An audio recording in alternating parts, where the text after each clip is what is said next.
Good morning, everyone, and thank you for joining our EDC Coffee Chat, Coffee with Colleen. This morning, we are really pleased to have our partner and friend, Sharon Maggard, join us from Serenity House. She is the executive director, and Sharon's going to talk to us today about the recent report that they published for the county, and also just the status of um, housing and homelessness in our county. And at the end, hopefully we'll have some time for questions. So with that, Sharon, just a few housekeeping items. If you'll put yourself on mute, or I will do it for you so we don't inadvertently hear any background noise, that would be great. And if you have any questions, you can either raise your hand and I'll call on you, or you can put your question in the chat and we can ask your question that way. So with that, Sharon, please take it away, and I'll go ahead and share the report if you'd like. Okay, that sounds great. All right, here we go. So I'm going to start with saying thank you for inviting me today, and I'm always glad to talk about what we have going on in our community. This is the annual report that by virtue of coordinated entry, we need to provide to the state on behalf of the continuum of care. And if you want to go to the next slide, the content of this report is based on the Office of Financial Management in Washington State.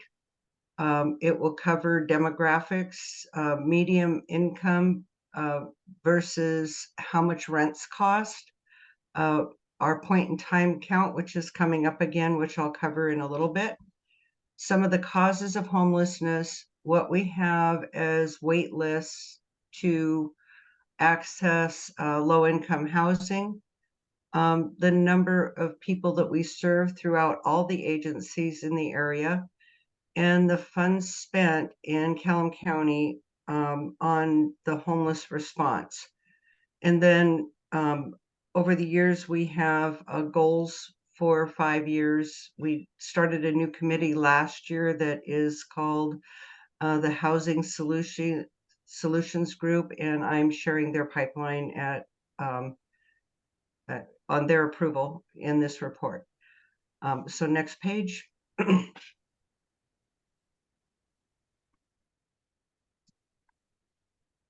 And I guess I just kind of covered this. What this does not do is I do not draw any conclusions in this report.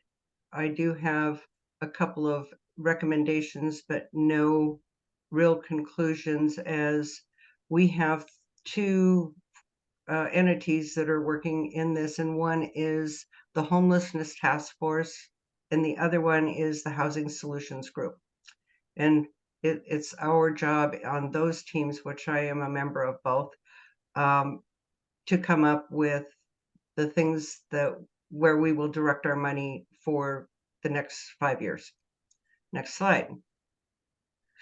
So the demographics, and overall, Clallam County has roughly 78,000 people.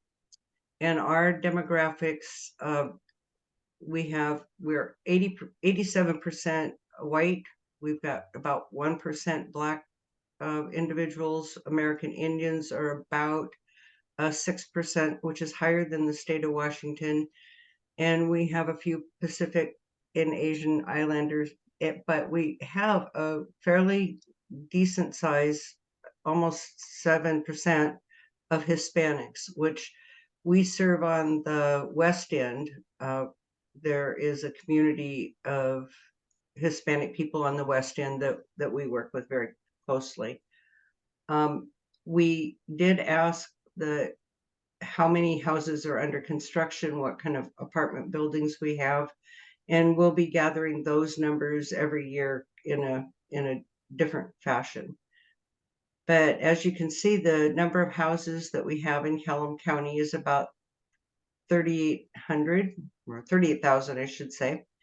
And, that really, we assume that there is a 3 to 5 household family member based on the population.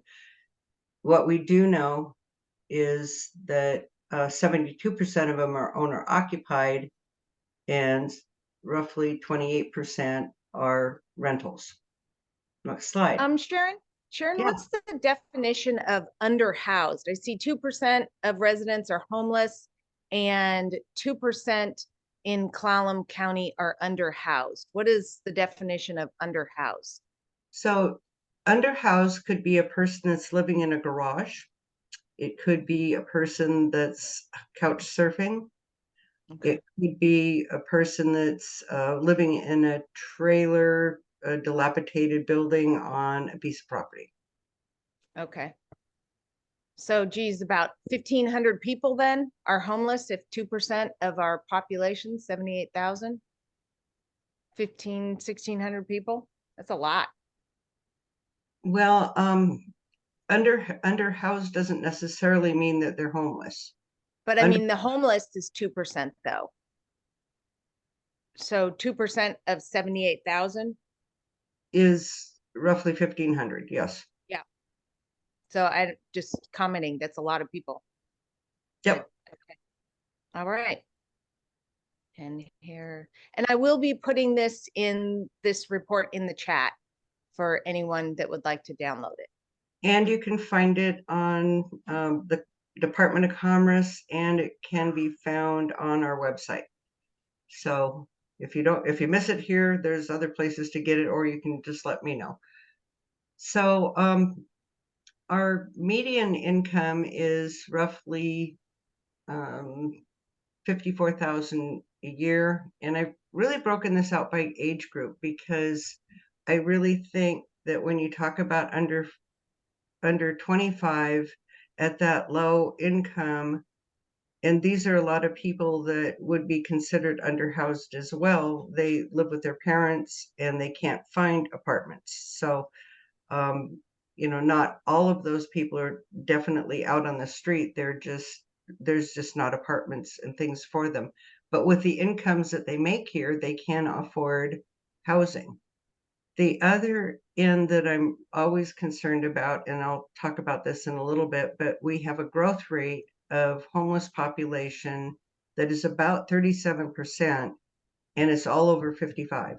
I took 45, it's all over 45. I have some reference points where the data came from. This is from Department of, let's see. Employment Security Department. Yeah, thank you. You're welcome. I stumbled on that one. So next slide. Mm-hmm. So every year, and this is coming up, it will be this year, the pit count is on January 25th. And for those of you that don't know what the point in time count is, it is where nationally, this is not just Clallam County or Washington State, this is all across the nation, everyone that is in a coordinated entry position organizes groups of people to go out and physically count the number of people that are in the woods or in encampments or living on properties in those kinds of huts and things that we talked about, tents, that sort of thing. And it is one day a year, and the data is gathered by my agency, and then we place it in a database. So we get our numbers in across the United States of America. And last year we counted 139 that were outside the shelter. When you add how many I had inside the shelter, we have about 244 clients that are either in tents or at my shelter. And that is a combination of shelters that would have included the emergency shelters with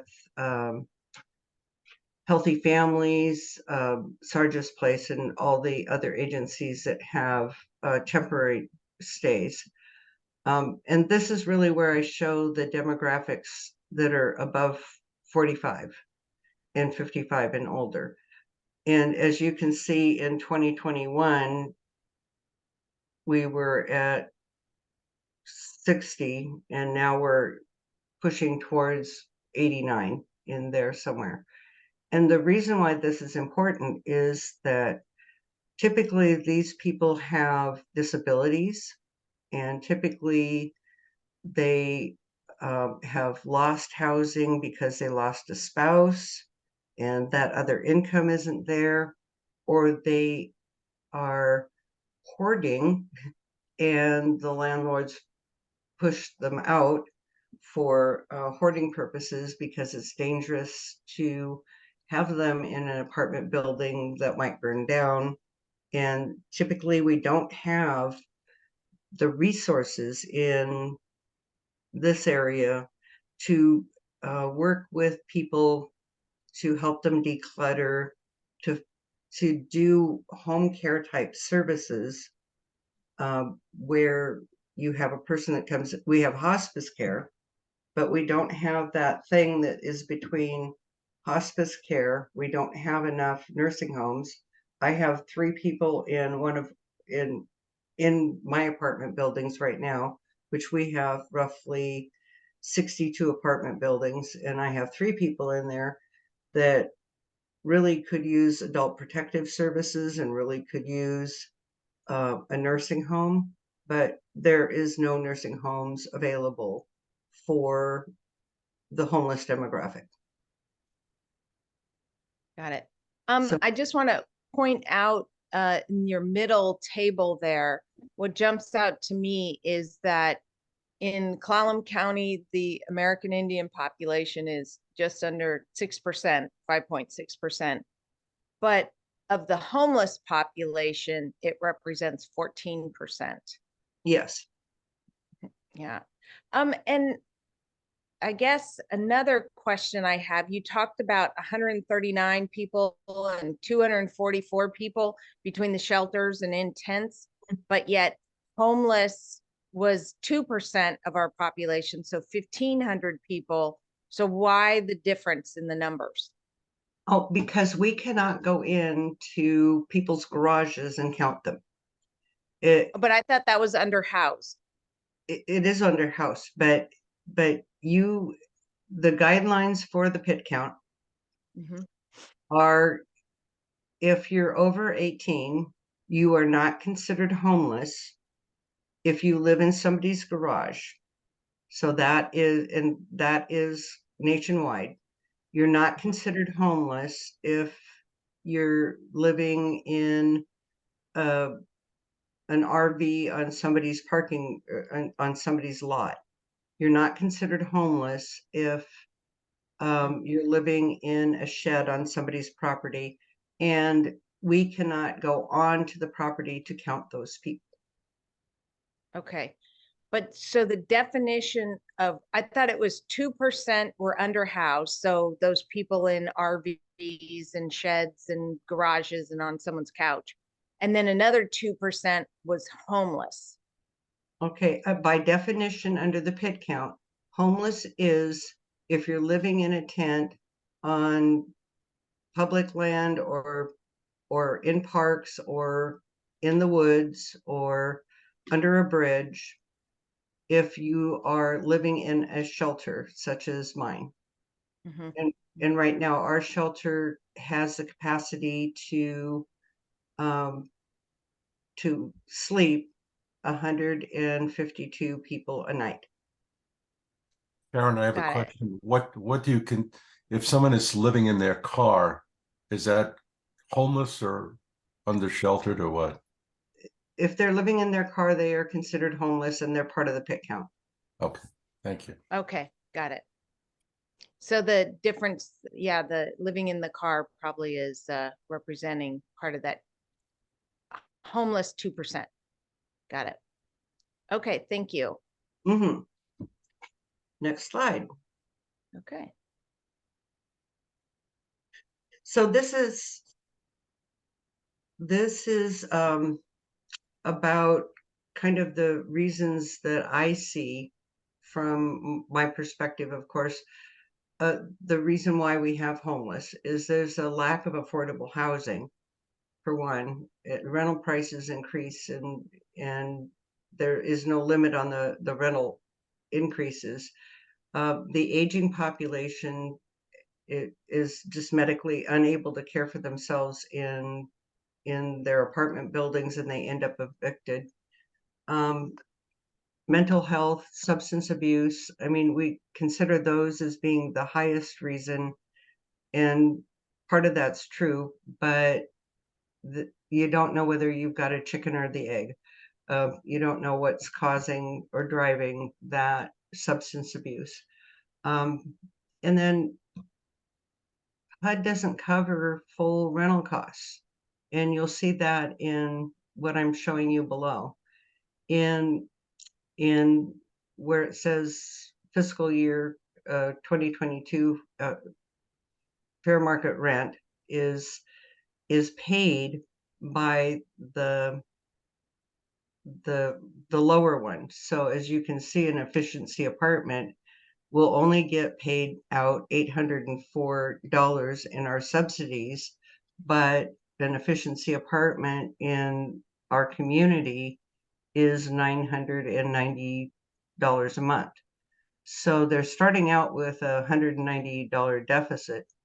And remember, when you get into my programs, you have 30% AMI, which is somewhere around, if you're single, $25,000 a year, which is not very much. And as you can see, they pay on a one bedroom, $913, and our local, if you're renting a house, a one bedroom house is $1,200 a month, and a one bedroom apartment. I'm not going to go through these numbers. I'll just kind of just point out that there's a gap between what a subsidy will pay for rent and what a person can afford for rent. Now, when we go into permanent supportive housing, some of my units, we have zero rent because the person has zero income. And that's kind of a believe it or not, but some people really do have zero income. And those people can get into permanent supportive housing and not pay anything, which is why our apartment models don't work as well as everyone else's, because you assume that the apartments can be taken care of because you're getting loads of rent. Well, ours do not. So ours are subsidized by HUD to on the most part. I mean, we're always a little short on what HUD requires us to do, which is have someone on staff 24/7, and they're not paying for all the salaries. So we're always looking for extra funds to take care of those apartment units, because they also don't pay for any capital investment. They also don't pay for things like room turns. A room turn for me could cost up to $20,000 and normally costs around five or six. Because So, of repairs that have to be done when someone yes. moves out, Yep. or replaced appliances, that kind of thing? Yep. Okay. Replace flooring. We have to replace flooring. We have to repaint. Often the fixtures are broken and damaged. And so these are people that probably wouldn't be able to be rented to anyway, because normally they don't have any rental history, and they've been evicted a couple of times. So that's who ends up in my units. Got it. How many permanent supportive housing units do you have in each of the cities? So I have 17 in Squim, and I have 16 for families, and another 28 for single or couples or adults, and that's 28. And that, are those That's all in supportive. Squim or? The, Port Angeles. the last two were Port Angeles, and that's right Okay. around where my office is. Okay. And how long's your waiting list?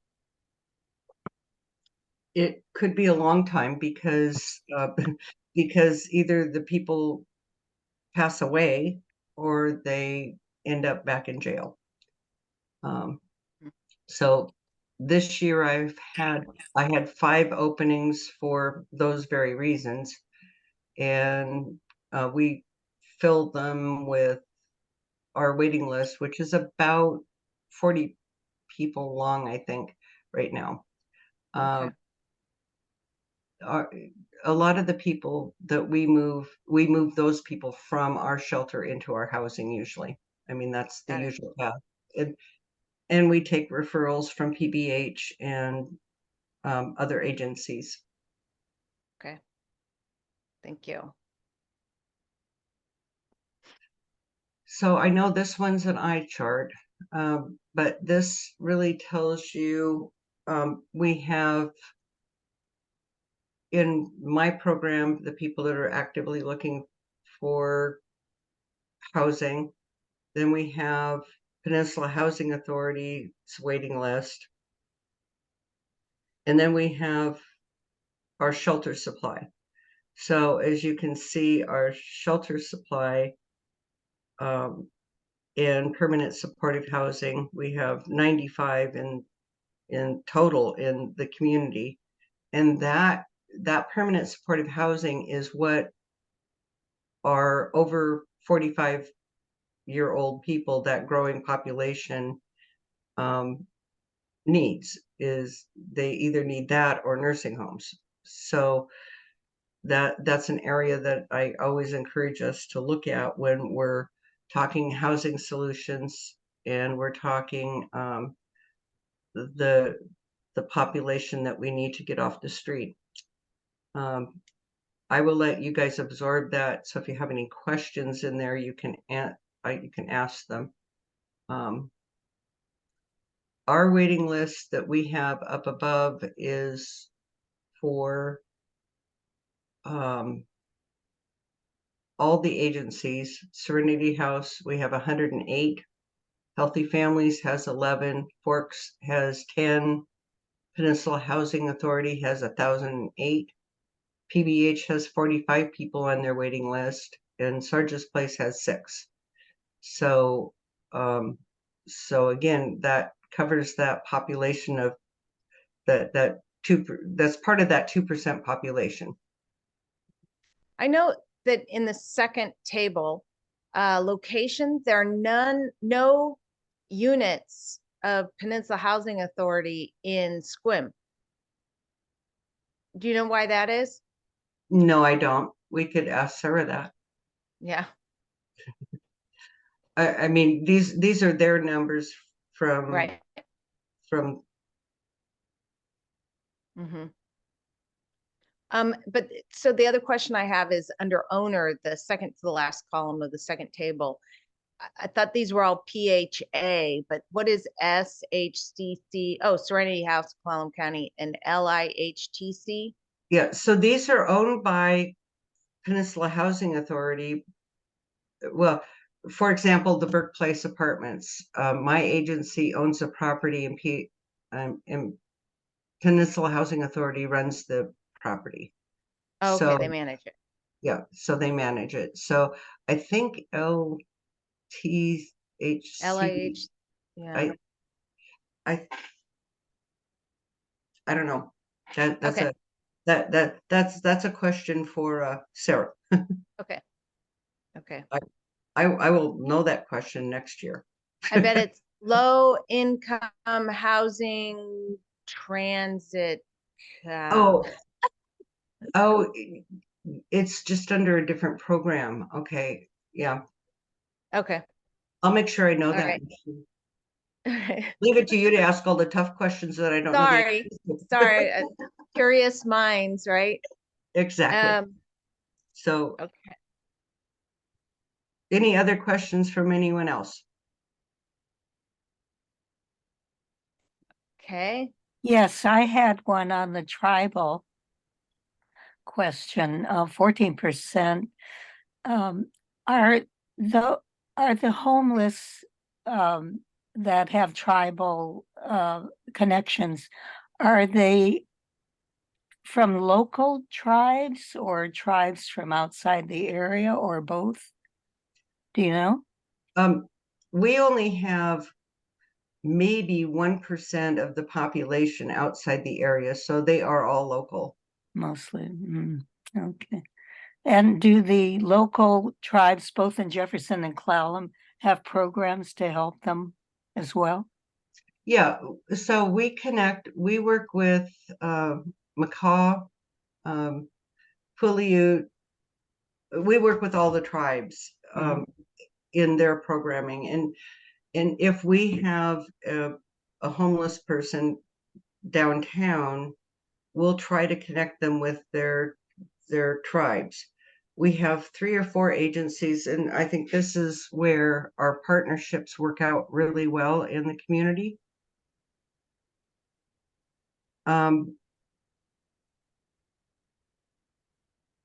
It works out really well because you have outreach programs such as Rediscovery and OPCC and the Real Team. And these are the people that go out to the encampments and either bring them to our shelter or get them to their tribes or try to connect them with services. You know, the people that we're working with don't have to do anything other than be homeless.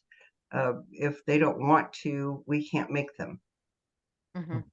I've always thought the Thank you. tribes had pretty good housing resources relative to the population. Am I right about that? Per capita, they get quite a bit of funding relative to the broader population of our county. So I can only use this as an example, is when we had ERAP, the tribes, and ERAP was a program that we had for COVID response that paid people's rent while they were out of work. And the tribes had their own pot of money to deal Right. with it. So they do have their own pots of money, and we partner with the tribes for things like mental health and a lot of other things, and we connect the tribal members that come into our agency to the Jamestown or Elwha or whichever tribe they're with. So I know what, on the last table, I know what permanent supportive housing is, but what's the definition between an emergency shelter bed, emergency and temporary, and transitional housing units? I'm going to give you something really simple. Okay. Is a shelter does not have a kitchen and does not have a private bathroom. So when you're building tiny homes, and if inside the home, you can't call it a home, because if inside the home you don't have a kitchen, a bedroom, and a bathroom, then it's not a home under HUD definition. Okay. So when they're building tiny homes and it's just a 4x4 shed and they're going to eat in a central kitchen and shower in a central unit, that is a shelter. Okay. And the Sharon, go I'm ahead. sorry. Go ahead, Ed. Yeah, Ed with St. Vincent de Paul for Sharon. A lot of times we get people coming into the community, like we had a couple the other day, and they moved here. The one person works full time in a job, but they have no housing.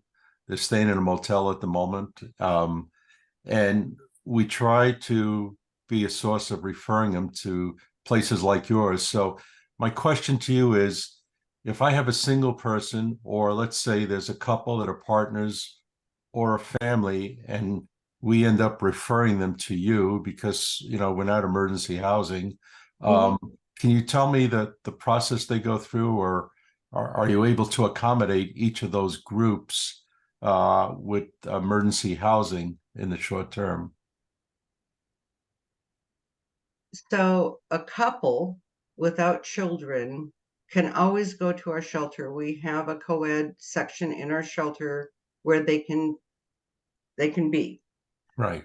And that provides them 3 meals a day, laundry service, transportation services, showers, so on and so forth. So they can do that. A family, they're typically referred to my Port Angeles office, or they can go to the SWIM office. We can refer them into, I only have 8 units that I have available for housing families.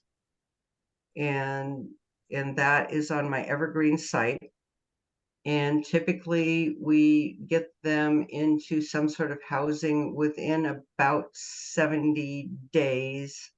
And depending on their hardships, we've allowed them to be longer, because we want the ultimate result.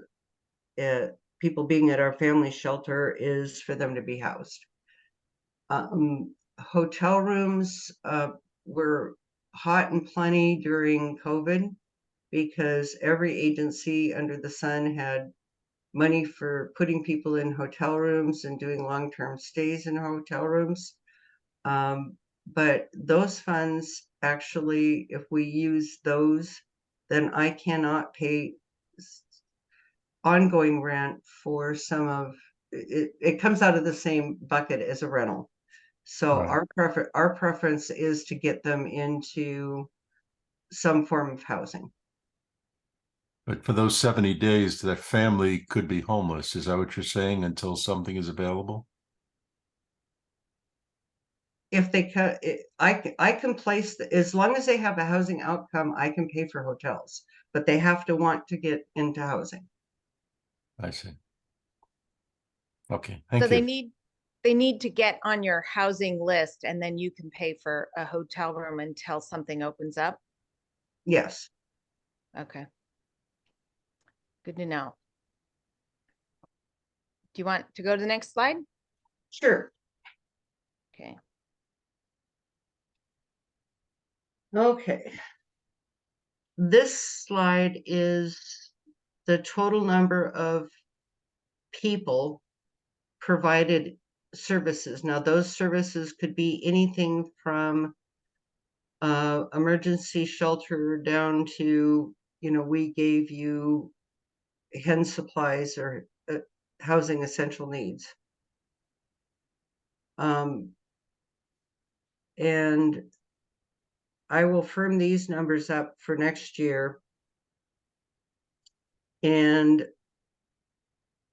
we have 6 respite beds, which are housed in our facility, which has been a program that's been very successful, because the hospitals used to dump people out on the street, homeless people, even after surgeries or after where they still needed medical care. So OPCC and ourselves partnered, and they run 6 beds out of my shelter to do that aftercare from the hospital for homeless people. And we've had, I think last look, we've had about 19 people through that program in a year.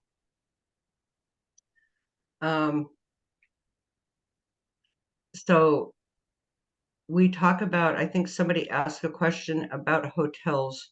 So the number of hotels that were rented last year, and this is by days, I believe, was 148 days. And that's by several agencies. So if you look at the totals and the type of intervention we did,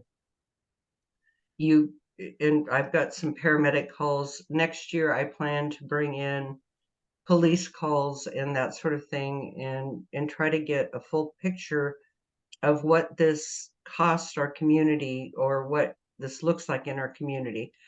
So I will be probably reaching out to the SWIM Police Department, the Forks Police Department, and we'll probably include that in a different section next year. So 148 for hotels, that means you paid for 148 overnight stays within. No, that's 148 people accessed hotel stays. Okay. So it could have been for a month or 70 days Right. per entity. per person. Yeah, Okay. but that's our most expensive housing solution. Yeah, Right. right. I mean, a night stay at my shelter is $52.80, and that includes meals and transportation and everything that we do. Mhm. An average hotel stay is $200. Wow. So if we're looking at putting everybody into hotels, we don't have enough money to do that, and I don't care which agency we pick. So $200 seems higher than the average, but so is that it's much lower in the winter and much higher in the summer? $200 a night is what would include giving them food as well. Okay, got it. Got it. But not everybody needs the food. Some of them, like the example Ed gave, where the couple, one of them had a full-time job. And do you refer to DSHS so they get on SNAP EBT benefits as well? Yes. Okay. Okay. Got it. Next slide. Yes, Want me to please. move on? Okay. There we go. And this part we report for the county to the state. All the funds that have been spent in the county, and we've spent almost $5 million on our homeless response. That very first line for hotel vouchers, that was only a one-time deal, right? That's not ongoing funding, or is that a resource that is No, it's available not. It's annually? not ongoing. That was COVID related. Yeah. Mm-hmm. And how much of the other funding is COVID related? So ERAP is COVID related. Uh-huh. Let's see. Most of the COVID stuff has a CV behind it. Okay. Thank you. So, Any further questions here, or should we move on? I will okay. put this in the chat so people can download it if they'd like to. Oops, sorry, went way too fast. There we go. So this is just our agency, and because we are the coordinated entry agency for the county, and we served last year 21 people. These are non-duplicated. Yeah, I'm sorry, I'm reading the chats. It's like, okay. And I think the biggest knowledge that I pulled out of the ERAP and us being able to pay utilities in 6 months back is that there were a lot of really interesting ways that people took advantage of that. And my input back to the state is that if we ever go through that again, we need to look at enhancing, and as a result of all of that, we came out with a program called Eviction Prevention, which is a new program within our agency. And that is that we can provide funds to do things to keep people in their existing housing. And those are things like, they have to have, in order to access these funds, they have to have an eviction notice or a 10-day notice or a 30-day notice from their landlord. And then they can come to our agency and we will start working with them and the landlord to see what we need to do to mitigate the issues for them. And we can pay up to 2 months of back rent, and we can pay the back rent, but we can't pay all the rent forward.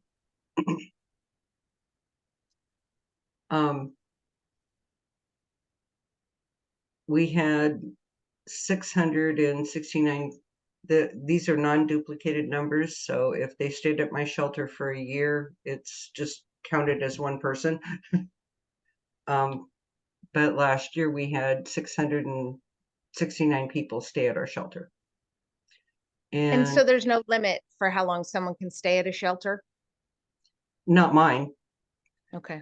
Mainly because we don't have the housing to move them into, and we don't have another resource for them to go to. So, I've had people that stayed in I just housed one that had been in our shelter for 8 years. Wow. So any questions on this particular slide? Let's move on.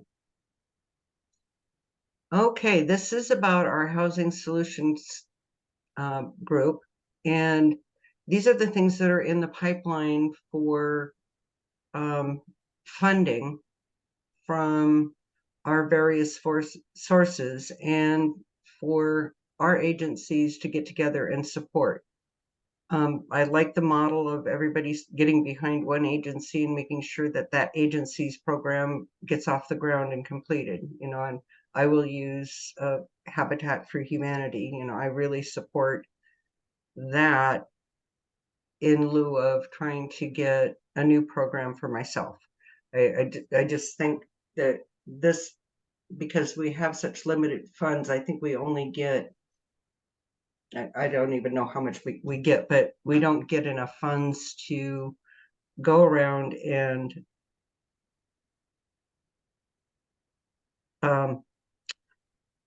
to divvy out the funds such that we can complete one project successfully, I guess is what I really wanted to say.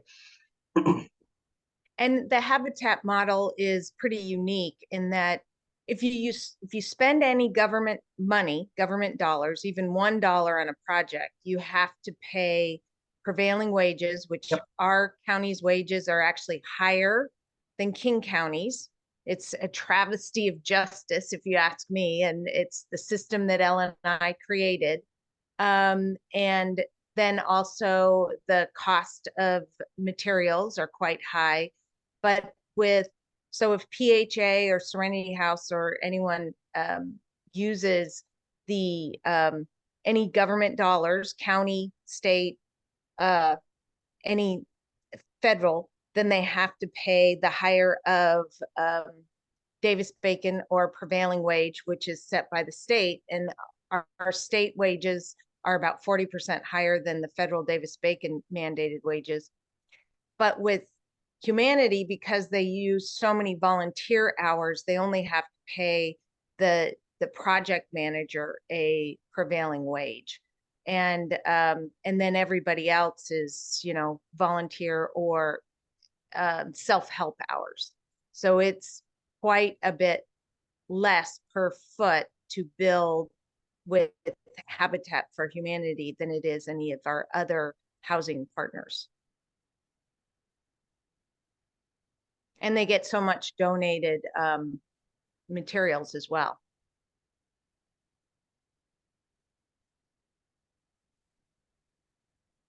Go ahead. I'll let you. I think some of the exciting things that are upcoming in this is Peninsula Housing Authority is looking at doing permanent supportive housing for seniors, and I'm really excited about that program because I think that alleviates some of our issues with our growing aging population. As a community, I still think we need to pull some of the aging programs into our community to help the people that are staying in permanent supportive housing as well. So going on to the next slide. This is from our homelessness task force. Most of it, when I came on, the 5-year plan was to improve the activities of my agency, as well as improve the the group working in the community together. So we have responded to the 5-year plan, and I'm hoping in our next week's meeting at the Homeless Task Force, we'll be able to start setting some homeless goals that are us as a community. And you can read through those, but it's there's 3 goals. One was to create the Oops, sorry. so the goals. Sorry. That's all right. That's all right. It's all right. It's all stuff that we wanted to create a medical respite for homelessness. We completed that. Most of these things we have done. I think one of the exciting things that we started this last year is within my youth department. We're working with the sheriff's department for creating a method for when youth, which would be 18 to 24, are released from custody, that they have at least a bed in our shelter and a plan with our youth department to try to keep out of jail and try to avoid, we're working with them to have a plan when they get out of jail. So we're meeting with them before they get out of jail. So that's kind of a fun thing. The next slide, I believe, is, prioritizing housing. I'll just talk about that a little bit, is what the agencies that do referrals to my agency, we all use a system called HMIS. And during an intake with a client, they are scored by maybe the number of years that they have been homeless.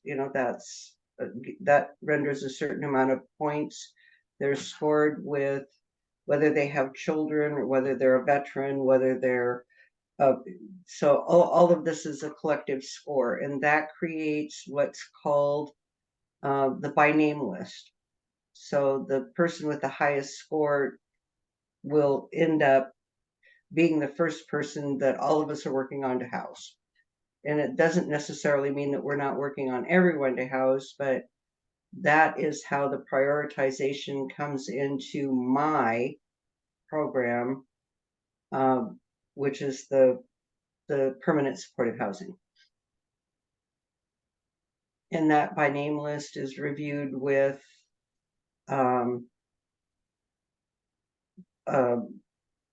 Peninsula Housing Authority, the community members that do housing here.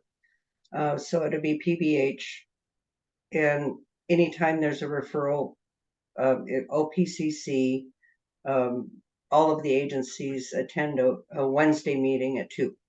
So, and most of us have to have an ROI to be in that meeting, or a release of information to the other agency, because people and their needs are talked about. So next slide.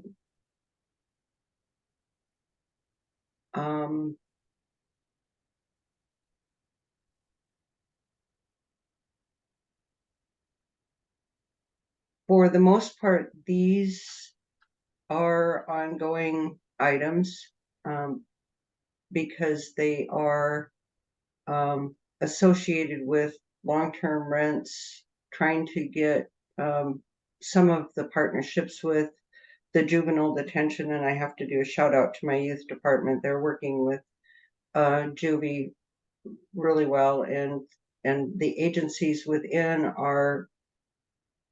So the change in the behavior of working together in this community with the other agencies, I think, has been just phenomenal. I think we all work together well, and I think really defining that Serenity House provides housing and shelter, and we don't really do a lot of outreach. We don't try to do medical care. We don't try to do mental health care. We do all of that with referrals to our partner agencies. And I think that really made the difference in and how that working relationship works. So next slide.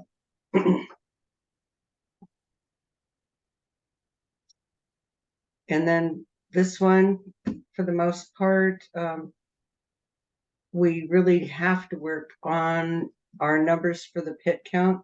And I want to give a shout out to all the agencies. We have 22 agencies that help us count throughout Clallam County. And that includes the police departments, the fire departments, all the local agencies that normally do outreach help us. But again, we have 22 agencies that help us with pit count. Again, that date is going to be January 25th, and that doesn't matter whether it's snowing or it's not. So those people suffer a little bit of hardships. Again, this year we will have packets to deliver to the people that, so we typically deliver things like hand warmers, personal hygiene things, hats and scarves and that sort of thing in a bag as a thank you for participating in the pit count information gathering. So with that, it looks like I have lots of questions to answer. So we'll go to the questions at this point. Okay, great. So we'll start at the top there. And yes, I'm going to put a link. I'm going to actually drop this in the chat. Now that I'm done sharing screen, I can go ahead and drop it in there. So I will do that. And so James had the question. James, you want to ask your question? I long ago forgot what my question was. It was I was commenting about the 2% homeless versus the pit count. The other thing that came to mind was on the hotel rooms. Is that impacting why we need so many STRs? If we're using up hotel rooms instead of using those to rent to our visitors. Those are kind of the things I was thinking of. There's one other thing I saw in there that I need to bring up at Planning Commission this evening. But it's back in the report, so I'm going to have to read it. Otherwise, great job. Thank you.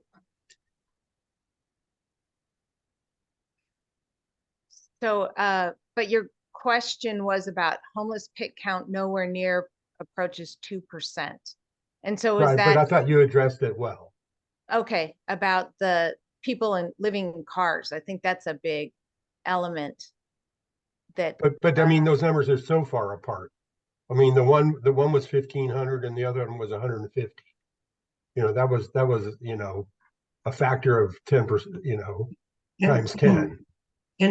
And so, I asked the same question when I looked at it, but if you look at the waiting list in all the agencies, we have about 1,000 people on the waiting list and another. So I guess my statement is if you look at the page with the waiting list and then the page with the availability and add the pit count in, we're about maybe 200 off in there somewhere. Okay. The other thing I noticed was redundancy of counts. So like my daughter who was living in my house, which would effectively be underhoused, was on the waiting list forever, like 2 years. Mm-hmm. And then when it came back to her, she didn't make enough money to qualify for certain housing options.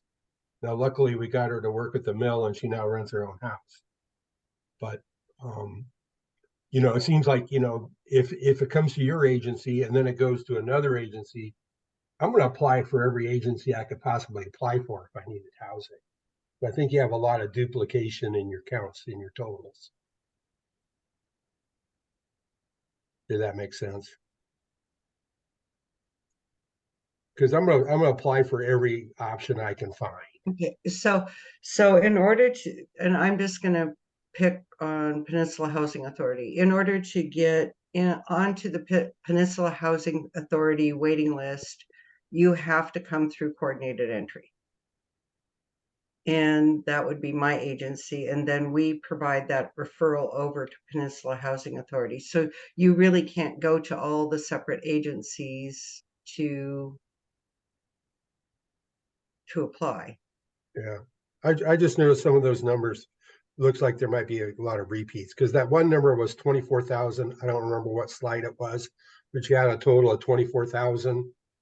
And I can't imagine there was 24,000 people. I think that might have been instances. So that is from the Lutheran Church, and I just didn't challenge numbers this year. I took everybody's numbers and put them in, and I will be following up with, I'm not going to report somebody's numbers less than what they gave me. So Yeah. yeah. So it sounds like everyone, I did put the report in the chat now, and I'll also put your slides in the chat in just a moment here that we obviously don't have time to get to. Maybe we can have you back another time, Sharon.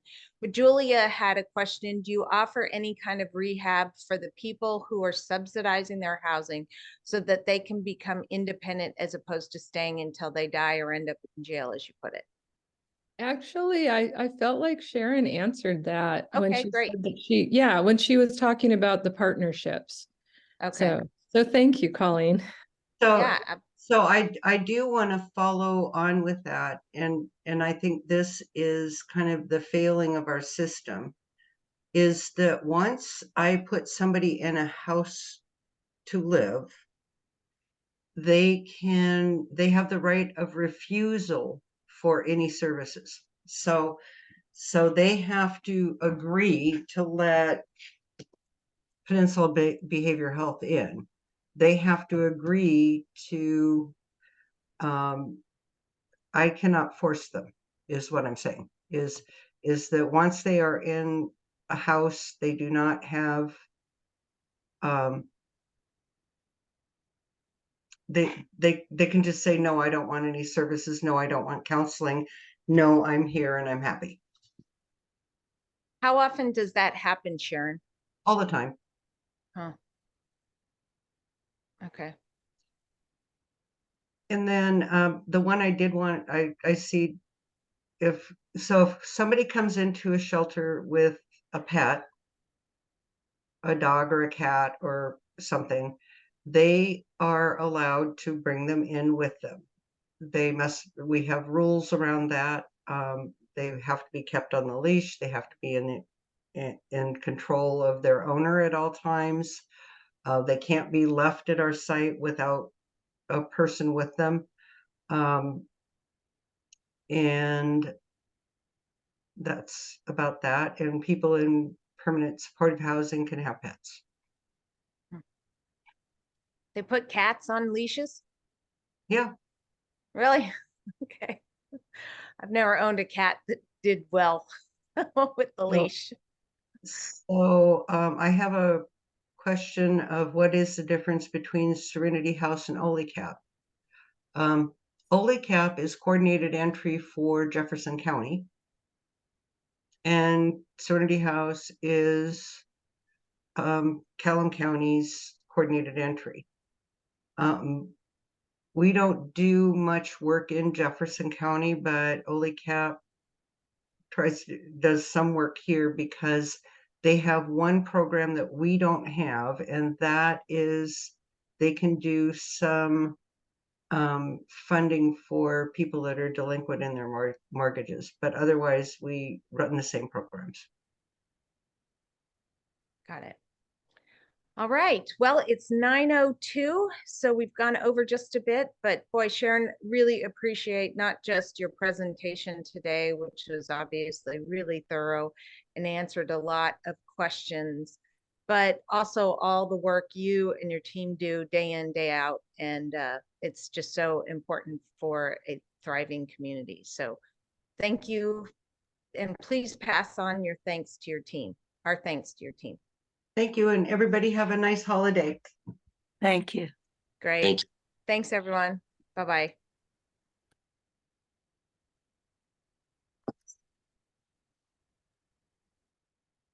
Is she going to take any follow-up?